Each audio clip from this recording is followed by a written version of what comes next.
నీ మనస్సును, నీ ఆలోచనలు, మా భవిష్యత్ ఏమైనదో నీ లేఖనాల్లో మేము కనుగొని కృప మా అందరికి కలుగు చేయండి. నన్ను మరుగు చేయండి. మీరే మహిమనుందండి. మహిమతో నీ కృప మా అందరికి కలుగు చేయండి. అయ్యా, మేమందరం నీ అధికారాలకు, నీ కృపకు లొంగిపోతున్నాం. నీ కార్యాలు ఈ స్థలమందు జరిగించమని ప్రార్థిస్తూ ప్రాధాన్యపడుతూ యేసు నామములో మిక్కిలి వినయముతో అడిగి వేడుకుంటారు మా పరమ తండ్రి. ఆమేన్. ఒకసారి చప్పలు కొడుతూ ప్రభువుని స్తుతిద్దాం. ఆయనకే సమస్త ఘనత మహిమ ప్రభావములు చెల్లునుగాక. కొద్ది నిమిషాలు జాగ్రత్తగా వాక్యం వినండి. మెళ్ళ బాగా లాగేస్తాయి కదా మీకు, వాళ్ళ చాలా ఎట్లు ఉందండి. ఓకే, ఎనీహౌ కొద్ది నిమిషాలు వాక్యాన్ని మనం విందాం. మనం ప్రకటన గ్రంథం 3వ అధ్యాయం 11వ వచనం దగ్గరకు వచ్చినప్పుడు, నేను త్వరగా వచ్చుచున్నాను, ఎవడునో నీ కిరీటము అపహరింపకున్నట్లు నీకు కలిగి ఉన్న దానిని గట్టిగా పట్టుకొనుము అనేటువంటి మాట మనకు అక్కడ కనబడుతుంది. ప్రభు వచ్చే చివరి దినాల్లో మనం అందరూ ఉన్నాం. ఆయన రాకడ ఎప్పుడో ఎవరికి తెలియదు, కానీ ఆయన ఒక మాట చెప్పాడు, నేను త్వరగా వస్తున్నాను, మీరు ఏ విశ్వాసాన్ని అయితే, ఏ పరిశుద్ధతనైతే మీరు కలిగి ఉన్నారో వాటంతటిని గట్టిగా మీరు పట్టుకోవాలి అనేటువంటి ఒక హెచ్చరిక పూరితమైనటువంటి దేవుని మాట మనందరికీ ఆయన చెప్తూ ఉన్నాడు. ప్రకటన గ్రంథంలో ఇంచుమించు ఆయన ఎక్కువ పర్యాయాలు చెప్పిన పదం ఇదే, ఇదిగో నేను త్వరగా వచ్చుచున్నాను, ఇదిగో ఆయన మేఘారుడై వచ్చుచున్నాడు అని. ఇప్పుడే మనం చదివాం, నేను త్వరగా వస్తున్నాను. చివరి అధ్యాయంలో కూడా చెప్పాడు, నేను త్వరగా రాబోతున్నాను, వాని క్రియలు చొప్పున నేను జీతం వారికి ఇవ్వడానికి అని. సో యేసు ప్రభువు ఎప్పుడు వస్తాడు? కొంతమంది మేధావులు, బైబిల్ స్కాలర్స్ చెప్పిన మాట ఏంటంటే, కొంతమంది శ్రమల కాలానికి ముందు వస్తాడు అని కొంతమంది, మరికొంతమంది ఏమో శ్రమలన్నీ తీరిపోయాక, మహాశ్రమలను అయిపోయాక మరలా ఆయన వస్తాడు అని. కొంతమంది ఏమో శ్రమలకి ముందు అని, మరికొంతమంది ఏమో తరువాత అని. అలా ఇలా కాదు, శ్రమలకి మహాశ్రమలకి సంఘము ఎత్తబడతాది అని. ఎన్ని తిరిలో నేను ఆడు జోలికి పోను, కానీ ఒక మాట చెప్తాను, ఆయన ఎప్పుడు వస్తాడో మనము పసిగట్టలేము, అంచనాలు వేయలేం, కానీ మనం ఎప్పుడు పోతాం ముందు మనం గ్రహించాలి. అర్థమవుతుంది కూడా నేను చెప్పిన మాట. ఆయన ముందు రావచ్చు, మధ్యలో రావచ్చు, చివరిలో రావచ్చు. మనం ఎప్పుడు పోతాం మనం తెలుసుకోకుండా ఆయన రాకడ అంచనాలు వేసి మనం ఇలాగ భ్రష్టులుగా మారిపోకుండా, మన రోజు ఇదే, నాకు చివరి రోజు, ప్రభు కొరకు నేను నమ్మకంగా జీవించాలి, ప్రభు నేను ఎక్కడైనా తప్పిపోయానా, ఎక్కడైనా త్రుటిల్లానా, నా మార్గాల్లో నీకు ఆయాసకరమైనది ఏదైనా ఉన్నదా అని స్వపరీక్ష చేసుకుంటూ ప్రతిరోజు ప్రభు కొరకు బ్రతకగలిగితే ఎప్పుడొచ్చినా మనం ఏమవుతాం? ఎత్తపడడానికి సిద్ధపడి ఉండగలుగుతాం. ఎందుకు ఈ మాట చెప్తున్నాను తెలుసా? సిద్ధపాటు అనేది చాలా ప్రాముఖ్యమైన విషయం. 10 మంది కన్యకల ఇతివృత్తాంతం మనందరికి తెలుసు. బైబిల్లో చాలా స్పష్టంగా చెప్పిన మాట ఏంటంటే, దేర్ ఆర్ వర్జిన్స్ అని ఉంది. 10 మంది కన్యకలే. విడవబడిన వారు కన్యకలే, ఎత్తబడిన వాళ్ళు కూడా కన్యకలే. కానీ విషయం ఏంటిదంటే, వారు ఎంత పరిశుద్ధంగా ఉన్నా, వారు ఎంత యథార్థవంతమైన జీవితాలు జీవించినా, సిద్ధపాటు అనేది కేవలం 5గురే కలిగి ఉన్నారు. మిగతా వాళ్ళు 5గురు కలిగి లేరు. వీళ్ళంతా సిద్ధపాటు లేని వాళ్ళు ఏం చేశారంటే, నూనె అమ్మే వాళ్ళ దగ్గరికి వెళ్ళారని బైబిల్ చాలా స్పష్టంగా చెప్తుంది. ఎక్కడికి పోయారు వీళ్ళు అంటే, ప్రభు వచ్చే సమయానికి నూనె అమ్మేవాడు ఉంటాడంటావా భూమి మీద? ఉంటాడు. ఇప్పుడు అమ్ముతున్నారే నూనెలు, కర్చీఫ్లు, ఇవన్నీ అమ్మే బ్యాచ్ చూడు, వాళ్ళు ఉంటారు ఇంకా భూమి మీద. కొనుక్కునేవాడు కూడా ఉంటాడు, అమ్మేవాడు కూడా ఉంటాడు. కానీ వాక్యాన్ని రోజు ధ్యానం చేసి వాక్యపు కాంతి తన జీవితాన్ని నింపుకునేవాడు ఉంటాడే, ప్రభుని ఎదుర్కొనే అవకాశాలు ఉంటాయి. స్తోత్రం కలుగునుగా. నూనెను, వాక్యాన్ని ఎవడు అమ్ముకోకూడదు, దాన్ని ఎవడో కొనుక్కోకూడదు. అది సంపాదించింది ప్రభువే, ఆయనే వాక్యమై ఉన్నవాడు. దానితో ప్రతిరోజు నువ్వు ఎంత సహవాసం చేయగలుగుతావో అంతగా దేవుని సారూప్యత, ఆయన స్వభావంలోనికి మనము మార్చబడగలుగుతాం.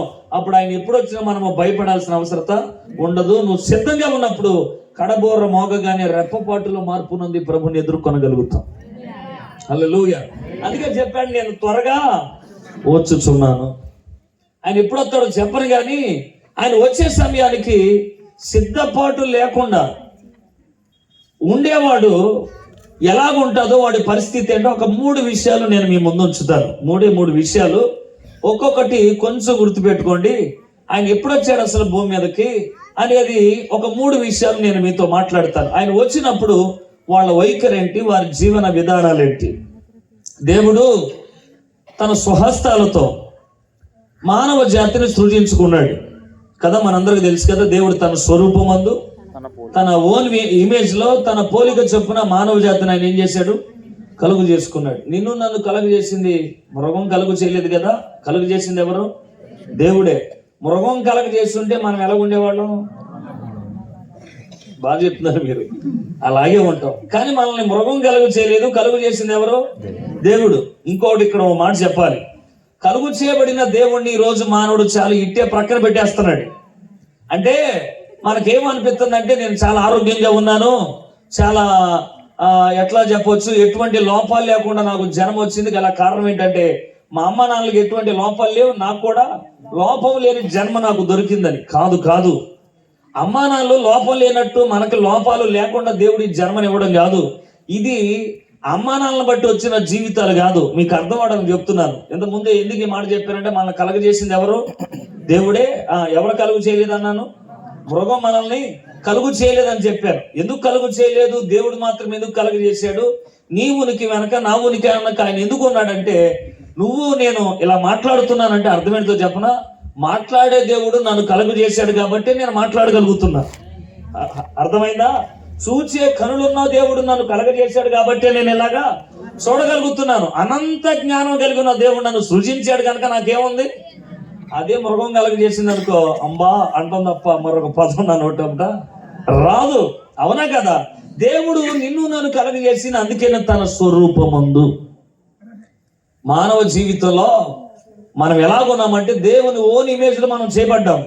ఆ ఇమేజ్ కాకుండా ఏదన్నా ఉందంటే గుర్తుపెట్టుకో, అది భూమి మీద నిజమైన జన్మ కాదు. అది అభూత కల్పనైనా అయి ఉండాలి, లేకపోతే ఒక మనిషిలో పుట్టినటువంటి వెర్రి ఆలోచనలో వచ్చిన రూపాలే తప్ప, పోలికలే తప్ప నిజమైన పోలిక కాదు.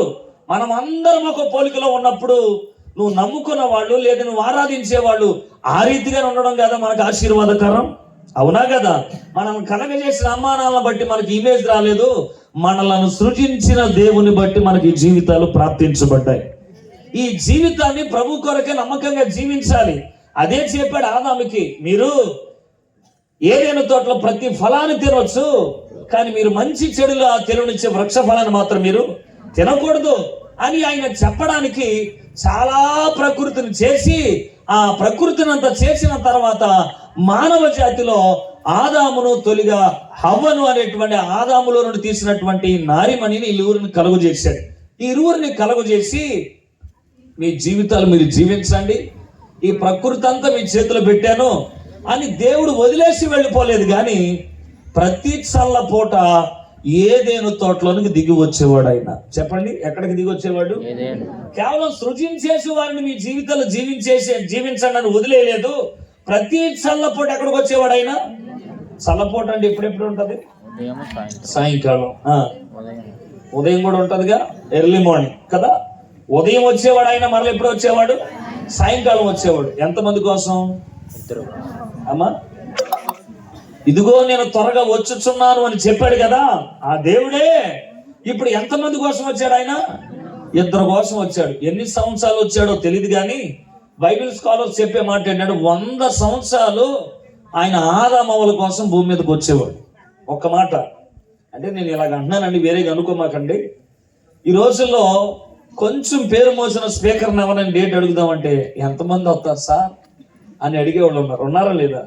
బోల్డ్ మంది. ఆయన బాగా అనుభవం ఉంది, చాలా మంది ఇదే. కానీ నేను ఒక మాట చెప్తున్నాను, ఈనాటి మనుషుడికి సంఖ్యలు ప్రజలు కావాలేమో, కానీ నిన్ను నన్ను కలగజేసినవాడికి 2 చాలు వారి మధ్యలోకి దిగి వచ్చేవాడు. అది కదా ప్రేమ అంటే.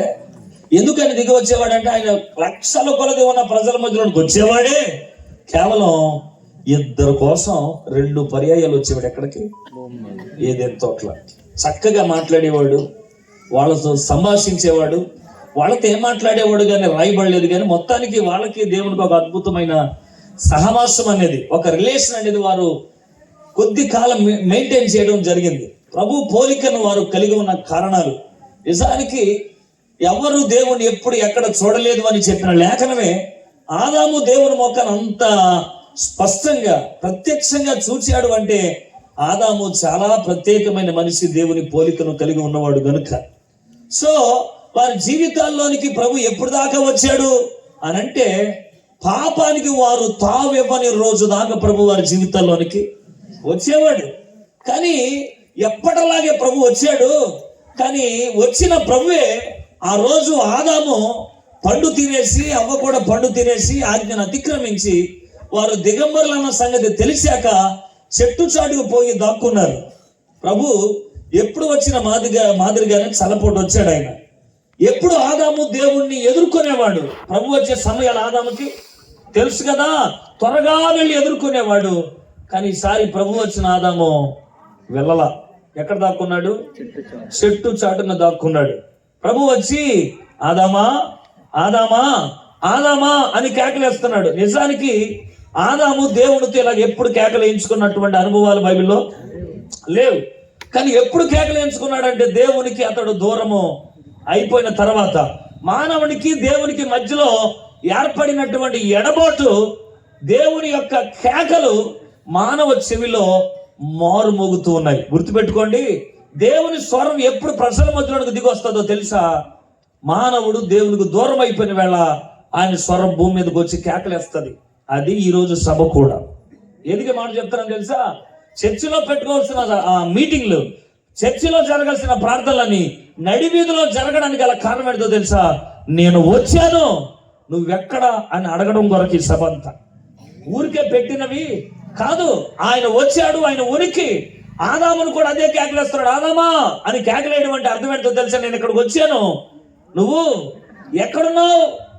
నేను వచ్చే సమయానికి ప్రతిరోజు ఉండేవాడివి, నేను వచ్చే సమయానికి ప్రతిరోజు నన్ను ఎదుర్కొనేవాడివి, సిద్ధపడిన జీవితం ఇది. బట్ ఈ రోజు ఏమైంది? ఆదామా అని ఒక తప్పిపోయిన కుమారుణ్ణి వెతికే ఒక తండ్రి ఎంత ఆశతో, ఆతృతతో, ఆవేదనతో కేకలేస్తాడో ఆ రోజు దేవుడు కేకలేస్తుంటే ఆదాము మెల్లగా మూలిగేలాగా అన్నాడు, నేను చెట్టు చాటున్నాను. ఎందుకు వెళ్ళావు? నేను దిగంబరుగా ఉన్నానయ్యా అన్నాడు. నువ్వు దిగంబరుడు అన్న సంగతి ఎవడు చెప్పాడు నీకు? ఎవడు చెప్పడం ఏంటి? నా పాపమే నాకు చెప్పింది. నీ ముఖాన్ని నేను చూడలేకపోతున్నాను, నీ స్వరాన్ని నేను వింటున్నాను, కానీ ధైర్యంగా ఎదుటికి నేను రాలేకపోతున్నాను. గుర్తుపెట్టుకో, దేవుడు వచ్చే సమయానికి మనము ఎప్పుడు సిద్ధపడి ఉండమో చెప్పనా? మన లోపలికి పాపం అనేది చొరబడినప్పుడు. గుర్తుపెట్టుకోవాలి, నేను త్వరగా వచ్చుచున్నాను, నీకు ఇవ్వబడి ఉన్న దాన్ని గట్టిగా పట్టుకోమని చెప్పాడే. ఆదాము తనకిచ్చిన జీవితాన్ని, ప్రభుత్వం నిర్మించుకున్న సహవాసాన్ని జారవిడుచుకున్నాడు కేవలం కనులకు రమ్యముగా కనిపించిన ఒక చిన్న ఫలాన్ని బట్టి. గుర్తుపెట్టుకో, పాపము ఆకర్షణీయ పూర్తిగా నేను లొంగ తీసుకుంటాను. చేపలు పట్టేవాడు చేపకి గాలాన్ని గాలంగా ఎప్పుడు వేయడు. గాలం ముళ్ళు చేపకి కనబడకుండా ఉండడానికి దానికి ఏం తగిలిస్తాడు? అపవాది చేసింది కూడా అదే. పాపము చాలా కనులకు రమ్యముగాను, శరీరానికి ఉత్తేజాన్ని, సుఖాన్ని ఇచ్చేటట్టు కనబడుతుంది. కానీ దాని పర్యవసానాలు మాత్రం చివరికి తీవ్ర రూపాన్ని దాల్చి భారీ మూల్యాలు చెల్లించుకునేలా చేయగలుగుతాయి. అందుకనే నేను ప్రేమతో చెప్తున్నాను, పాపం యొక్క సరిహద్దులకి, దాని పొలిమేరలోనికి వెళ్లకుండా పాపమును దూరంగా పారిపోమని వాక్యం అందుకే చెప్తుంది. పాపానికి నువ్వు దగ్గరగా ఉన్నావా, దేవుని ముఖానికి నువ్వు చాలా దూరంగా ఉంటావు. ఆయన కనుదృష్టిలో పడలేవు, నువ్వు దాక్కోవలసిన పరిస్థితులు వస్తాయి. బహుశా అప్పుడప్పుడు మందిరానికి ఎందుకు రావట్లేదయ్యా అంటే, ఆదాము దాక్కున్నట్టు వీడు కూడా దాక్కున్నట్టు ఉంటాడు. అందుకనే వాడు ఎక్కడికి రాలేడు. ఎందుకు రాలేడంటే అంతరంగంలో ఏం గూడు కట్టుకుంది? పాపం. గుర్తుపెట్టుకో, దేవుని ఎదుటికి నువ్వు ఎందుకు ధైర్యంగా రాలేవో చెప్పనా? దేవుని ముందుకు ఎలా చెప్పొచ్చు, స్వరవతనంతో, లేదా ప్రభు పట్ల ఆసక్తి ఎందుకు ఉండదో చెప్పనా? లోపల ఏముంది? పాపం. పాపానికి పరిశుద్ధతకు జరిగే పోరాటంలో నువ్వు బలి పశువే, ఖచ్చితం. అది ఎందుకో చెప్పనా, పాపము పరిశుద్ధుడైన ప్రభు ముఖాన్ని ఎప్పటికీ చూడలేవదు. ఆదాము పరిస్థితి అది అయి ఉన్నది. అందుకే నేను ప్రేమతో చెప్తున్నాను, ఆదాము హవ్వలు పాపానికి తావివ్వనంత కాలం ప్రభు వచ్చే సమయానికి సిద్ధపడున్నారు. పాపానికి ఎప్పుడైతే వారు తావిచ్చారో ప్రభు వచ్చిన సమయాలు కూడా వారు మర్చిపోయి నిర్లక్ష్యం వహించి చెట్ల చాటుకెళ్ళి దాక్కోవలసి వచ్చింది. ప్రభు చాటున దాక్కొని బ్రతకాల్సిన జీవితాలు, ఆయన రెక్కలో నీడలో ఆశ్రయించి బ్రతకాల్సిన ఈ మనుగడ, వారు పాపపు రెక్కల నీడలోకి వెళ్ళి చెట్టు చాటున దాక్కుందాం అనుకున్నారు, కానీ వారు దాగలేకపోయారు. గుర్తుపెట్టుకో, ప్రభు వచ్చే సమయానికి నువ్వు ఎలాంటి స్థితిలోనే ఉండగలిగితే ఆ రోజు ఆదాముని ఏదైనా తోటలో నుండి ఏం చేశాడు ఆయన? రేపు నీకు నాకు కూడా జరిగేది అదే. ఆదామానికి ఎగేశాడు. ఆ రోజు ఆదాం పలకలేదు. ఇప్పుడు ప్రభు వచ్చి మాట్లాడుతుంటే ఆ రోజు ప్రభు వచ్చి వెళ్ళిపోయిన సంగతి నీకు ఎరిగిన తర్వాత ప్రభువానికి ఆకలేదు ఇవ్వడం నీ వంతు అయితే లోపల ఒక స్వరం వినబడుతుంది నీకు, నువ్వెవడువో నాకు తెలియదు. ఆదామును త్రోసివేసినట్టే ఆ రోజు ప్రభు వచ్చే సమయానికి నువ్వు నేను లేకపోతే నువ్వు నేను కూడా ఏమవ్వాలి? ఎక్కడికి? పాతాళానికి. గుర్తుపెట్టుకో. అందుకే మరలా జ్ఞాపకం చేస్తున్నాను, మూల వచ్చిన గుర్తుపెట్టుకొని నేను త్వరగా వచ్చున్నాను. ఆదాము దగ్గరికి వచ్చాడుగా. వచ్చేసరికి ఆదాము సిద్ధపడలేడు. ఏం చేస్తున్నాడు? పాపం చేస్తున్నాడు. అన్ని సంవత్సరాలు సుదీర్ఘమైన సహవాసానికి అతడు బ్రేక్ వేసుకున్నాడు. గుర్తుపెట్టుకోండి, నేను చాలా వందల సంవత్సరాలు నీతో నడిచాను కదా ప్రభు అంటే 100 సంవత్సరాలు కాదు, చిన్న పాపం కూడా నిత్యత్వం నుండి నేను దూరం చేసేస్తాను.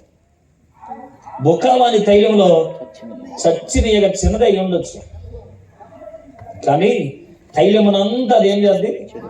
పాపం కూడా అంతే. పులిసిన పిండి కొంచెమే ఉండొచ్చు, ముద్దంతా ఏం చేద్ది? పాడు చేసి పులిగా చేస్తుంది.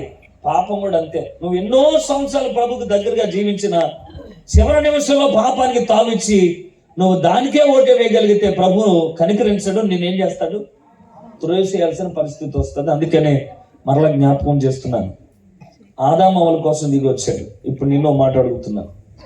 తొలి దంపతుల కోసం దిగి వచ్చిన ప్రభువే వివాహ వ్యవస్థలో వాక్యము చేత ముడివేయబడిన ప్రతి దంపతుల కోసం ప్రతి మోకరించి ఏ భార్య భర్తలు అయితే ప్రార్థన చేస్తారో వారి మధ్యలోనికి ఆదాము హవ్వల కోసం వచ్చిన వాడే వాక్యంతో ముడిపడిన మీ ఇరువురు కోసం కూడా మీ ఇంట్లోకి వస్తాడు. నమ్మిన స్తోత్రం చెప్పండి. ఆయనే మూడో వ్యక్తిగా ఉండాలి. ఎవరు చెప్పండి? నీకును నీ భార్యకి, నీకును నీ భర్తకి మూడో వ్యక్తి ఎవరై ఉండాలి? ప్రభువు అయి ఉండాలా. అది అటువైపు అమ్మోళ్ళు కానీ ఇటువైపు అమ్మోళ్ళు కానీ మరొక వ్యక్తి, మరొక మనుషుడు, మరొక గొప్పోడు నీ దాంపత్య జీవితంలో మూడో పర్సన్ ఉండకూడదు. మూడో వ్యక్తి ప్రభు అయి ఉన్నప్పుడు ఆ సహవాసం చాలా బాగుంటది. కానీ ప్రభు స్థానాన్ని అపవాదికి ఇచ్చారు ఈ ఇద్దరు. కుటుంబం ఏమైపోయింది? విచ్ఛిన్నం అయిపోయింది. ప్రభుని చూసుకోలేకపోయారు. అందుకే జ్ఞాపకం చేస్తున్నారు, మీ ఇరువురు ఇంట్లో మోకరించి ప్రార్థన చేయాలి. వాక్యంతో ముడివేయబడడం గొప్ప విషయం కాదు. వాక్యంతో ముడివేయబడిన మీ జీవితాలు దాన్ని కొనసాగించాలి. భార్యాభర్తలు ఇరువురు ఇంట్లో కలిసి ఏం చేయాలి? ఎంతమంది కలిసి ప్రార్థన చేస్తున్నారు ఇక్కడ?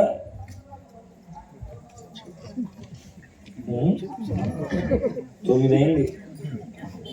అప్పుడే మగత నిద్ర. దీనికి తని పెట్టాం వాళ్ళు. అంటే వీడు వచ్చాడు, 1 గంట అలా చెప్పుకొని పోతాడు. కాలువ పక్కన ఒక చిన్న శాఖలో రే ఉంది, పెద్ద రాయి మీద బట్టలు ఉతుకుతాడు. ఆ రాయి కింద కప్పలు నివాసం ఏర్పాటు చేసుకుని ఉన్నాయి. రోజు చాకలి వాడు వస్తాడు, బట్టలు ఉతికెళ్ళిపోతాడు. ఈ రాయి కింద ఉన్న కప్పల గుంపులో కొత్త కప్ప వచ్చింది. పొద్దునే 9 గంటలకు వాడు వస్తాడుగా, దబా అమ్మో ఏదో అయిపోతుందని కొత్త కప్ప ఎగురుతుంటే అందరు నవ్వుకుంటున్నారు. అదేంటి మీరు అలాగున్నారంటే ఆడు ఎవడు పైన ఏదో అయిపోతుందంటే ఇక తెలీదా, 9ంటికి ఒకడు వస్తాడు, దబా బాగా వెళ్తాడు, 1 గంట కళ్ళు మూసుకొని 10ంటికి వెళ్ళిపోతాడు. అలాగే 9ంటికి ఎక్కాను కానీ నేను 10ంటి దాకా వాయింతాడు.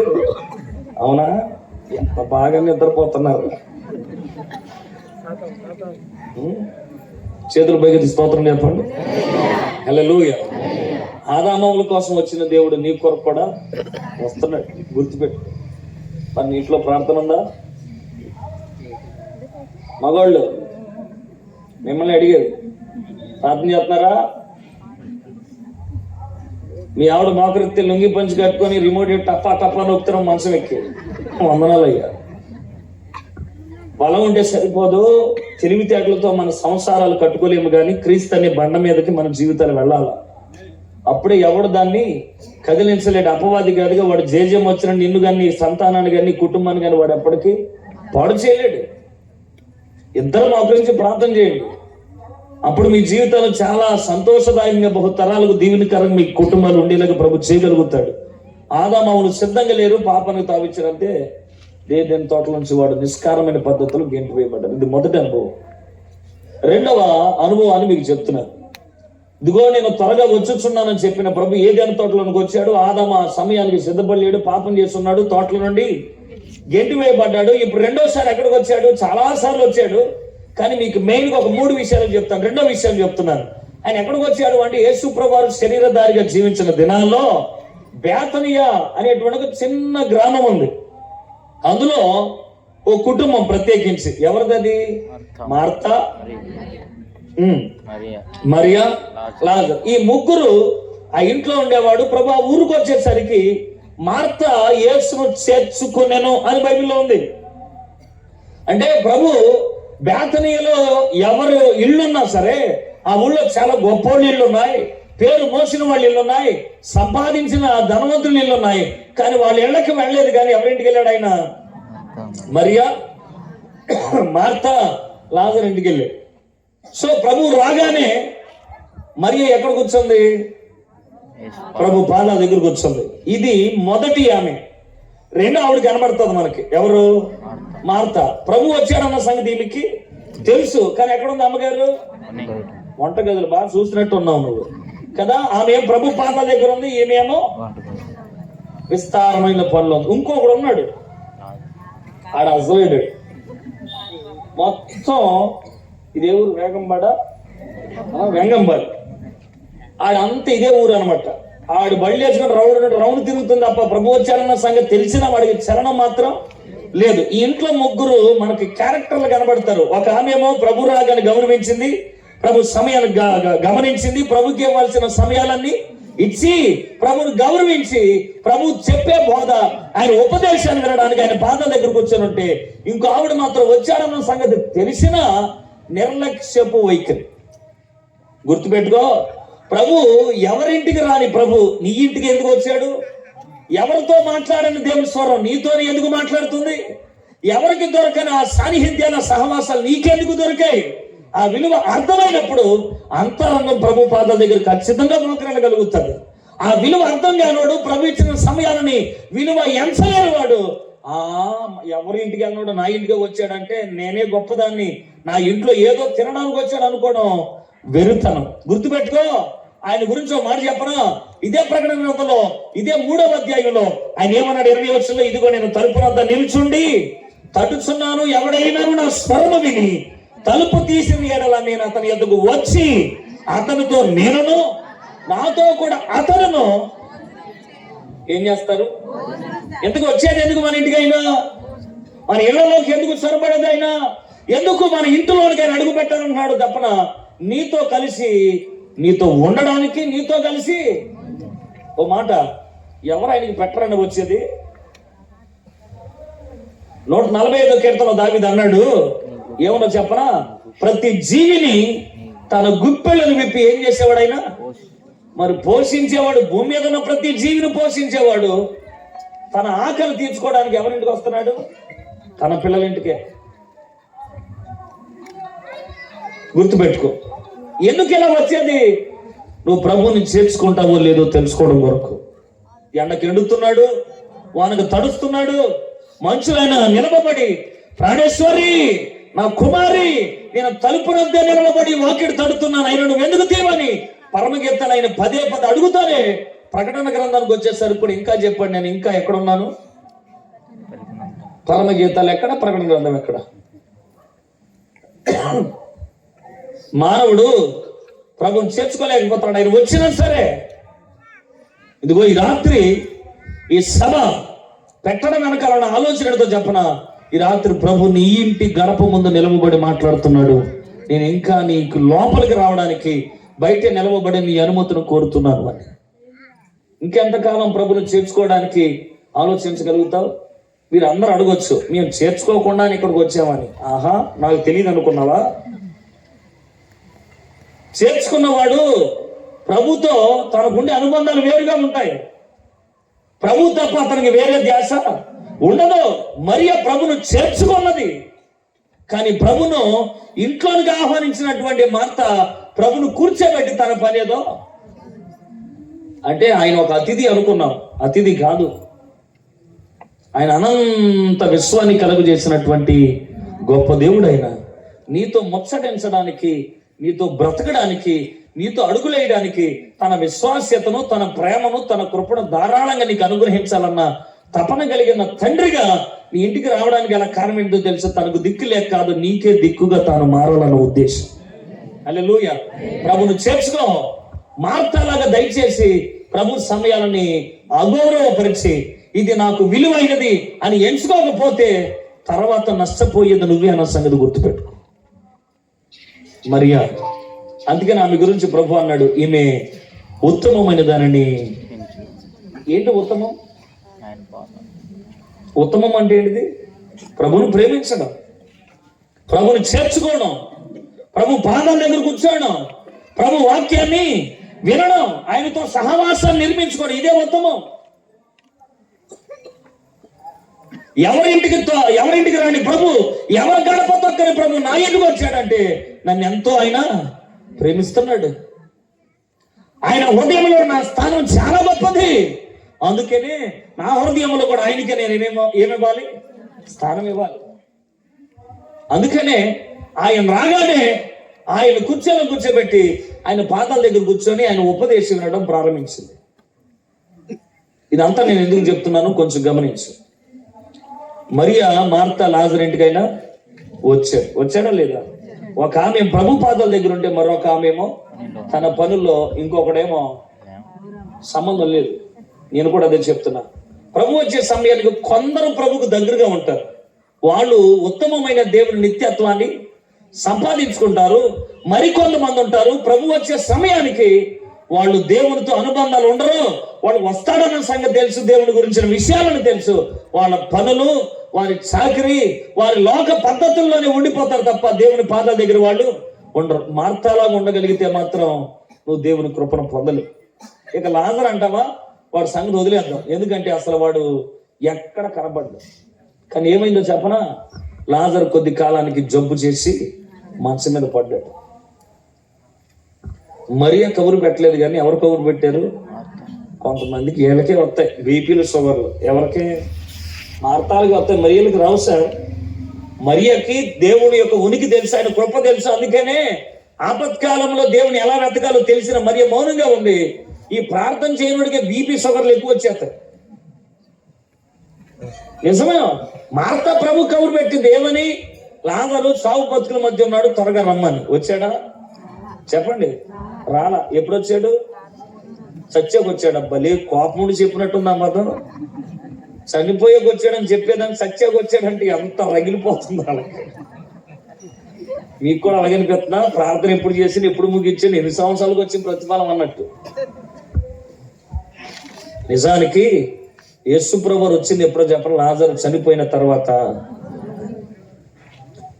చదవండి ఒకసారి యోహాను సువార్త 11వ అధ్యాయం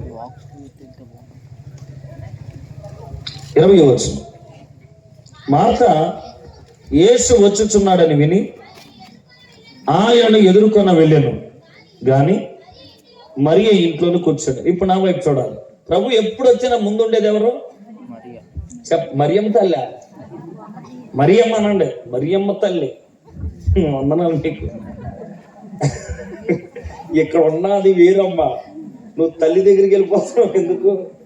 ఆ మరియ కాదు, ఈ మరియ వేరమ్మ. సో మీకు వందనాలు. ప్రేమ ఉంటే పొందవచ్చాము, కానీ ఈవిడ తల్లి అమ్మకండి, ఈవిడ మామూలు స్త్రీయే. సో ఇప్పుడు మరియా ఎక్కడుంది? ఇంట్లోనే ఉంది. ఇప్పుడు ఎవరు వెళ్ళారు? మార్త. ఎప్పుడు 4 రోజుల తర్వాత ప్రభు వచ్చాడన్న సంగతి ఈమె చెవిలో పడగానే పరుగున ఎదుర్కొనడానికి వెళ్ళింది ఎవరు? నిజానికి ప్రభు వచ్చే సమయానికి సిద్ధపడి ఎదుర్కొనేది ఎవరు? మరియే. కానీ ఈసారి మరియ ఇంట్లో ఉంది, మార్త మాత్రం ఎందుకు వెళ్ళిందో చెప్పనా? ఎప్పుడు ఫోన్ చేశాను, నువ్వు ఎప్పుడు వచ్చావు అని అడుగుతాను. అర్థమైంది సార్? నేను ఎప్పుడు కబురు పెట్టాను? చచ్చిపోయాక, సమాధులకు పెట్టాక, దుఃఖాలతో నిరాధారంగా శూన్యంగా మేము అయిపోయిన తర్వాత ఇప్పుడు వస్తున్నావా అని. ఇందాకే చెప్పా, ప్రార్థన చేయనోడికి ముందు ఏమవుతాయి? బీపీలు, షుగర్లు. అంటే నేను అనేది ఆ బీపీ షుగర్లు కాదు, కోపాలు, అలుగులు. దేవుడు అంటే ఎంత ప్రార్థన చేసిన ఇంతేసారనే బ్యాచ్ అంతా ఎవరు అనుకున్నావు? మీకు ఇక్కడ మార్తలు ఉన్నారమ్మా, వందనాలు. మిమ్మల్ని ఏం అంటలేదు, నేను ఈ మార్త గురించి చెప్తున్నాను. ఓ మాట చెప్తున్నాను, ప్రభుతో అనుబంధం ఉన్నవాడికి కోపం త్వరగా రాదు. సహనం, సమాధానం, ఓర్పు. ఎందుకో తెలుసా? దేవుని మనసు ఎరిగి ఉన్న ప్రాణానికి అలసట ఉండదు. ఆయన ఏదో విధంగా తన కార్యం నా కొరకు చేస్తాడు, నన్ను విడిచిపెట్టాడు, నన్ను అన్యాయం చేయడు అనే అనుబంధం ఎరిగి ఉన్న వాడికి మాత్రమే అర్థమవుతుంది. ప్రార్థన చేయడు, దేవుని విలువ ఎరగనివాడు, దేవుని అంతరంగంతో అనుబంధం లేనివాడు ఎట్లాగా వాడికి అర్థమవుతుంది దేవుని కార్యం. అందుకనే మార్త కోపం వచ్చేసి ప్రభుని ఇప్పుడు ఎదుర్కొంటాకి వెళ్ళింది. నీకు మాట అడుగుతున్నాను, కోపం నీకు అంత త్వరగా వచ్చిందే, మరి ప్రభు నీ ఇంటికి వచ్చినప్పుడు ప్రభు నీకు వెతకడానికి, లేదా నువ్వు వెతకకపోయినాను ఆయన నీకు చాలా సమీపంగా వచ్చిన రోజులు ఎన్నో ఉన్నాయిగా. ఆయన అంత దగ్గరగా వచ్చిన ఏ రోజు నువ్వు ప్రభు పాదాల దగ్గర కూర్చున్నావా? మరి ఆ రోజుల్లో నీ క్షేమకాలంలో అనుకూలత ఉన్నప్పుడు, నీ ఇంట్లో సమాధానం ఉన్నప్పుడు, నీ ఇంటి నిండా నవ్వు, నీ ఇంటి నిండా సమృద్ధి, నీ ఒంటి నిండా ఆరోగ్యం ఉన్న రోజుల్లో ప్రభు వచ్చినప్పుడు లెక్క చేయలేదు, పనుల దగ్గర కూర్చున్నావు. ఇప్పుడు నీ ఇంట్లోకి మరణం రాగా, నీ ఇంటికి కీడు రాగా, దుఃఖం రాగా, ఇప్పుడు ప్రభువా నువ్వు ఎందుకు రాలేదంటే మరి ఆ రోజు ఎందుకు లేవు? అర్థమవుతుందా? గుర్తుపెట్టుకోండి, ప్రభు దొరికినప్పుడు వెతకకపోతే, నువ్వు దొరికినప్పుడు, నువ్వు వెతికే సమయంలో ఆయన దొరకకపోతే ఏమై ఉంటుందంట? ప్రభు నీ ఇంటికి వచ్చాడు, నీ హృదయం వాకిడి దగ్గరకు వచ్చాడు, పదే దేవుని స్వరం నీతో మాట్లాడుతూ వచ్చింది, కానీ లెక్క చేయలేదు. మరి నీ ఆపత్కాలంలో, నీ ఇరుకు దినములో, నీ సమస్యల్లో ప్రభు అని అడిగితే ఎట్లా? ఓ మాట మీతో చెప్పాలి. పిలాతు లేఖ రాసి పొంతి పిలాతు హేరోదుకు పంపాడు. ఏమని పంపాడు? యేసును నేను విచారిస్తున్నాను, కానీ నాకు ఇప్పుడే తెలిసింది ఆయన గలిలీ వాడంట కదా, నువ్వు గలిలియాకి రాజువు కదా, నీ ఎద్దరు పంపుతున్నాను, నీ వే ఆఫ్ స్టైల్లో నువ్వేం చేస్తావంటే ఆయన ఇంట్రాగేషన్ చేసి నువ్వేదో ఒకటి నాకు జవాబు పంపంటే, హేరోదు ఏమయ్యాడంటే పిలాతు దగ్గర రాగానే కుశల ప్రశ్నలు అడగడానికి రెడీ అయ్యాడు. ఎవరు చెప్పండి? హేరోదు రెడీ అయిపోయాడు. యేసు ప్రభువుని తీసుకొని వచ్చారు. హేరోదు ముందు నిలవబెట్టగానే హేరోదు సింహాసనం మీద కూర్చొని టీవీగా అన్ని సర్దుకొని, కిరీటాలన్నీ తొడ మీద చేసుకొని టీవీగా కూర్చొని, నువ్వు యూదుల రాజువా అని తన ప్రశ్నలన్నీ రెడీ చేసుకున్నామని అడుగుతా ఉన్నాడు. ఒక్క జవాబు అంటే ఆయన ఒక్క జవాబు ఇవ్వాలి. వినాలి నా మాటలు. ఒక్క ప్రశ్నకి ఆయన ఒక్క జవాబు కూడా ఇవ్వలేదు. హేరోదు అనుకుని ఉండొచ్చు, జవాబు లేదా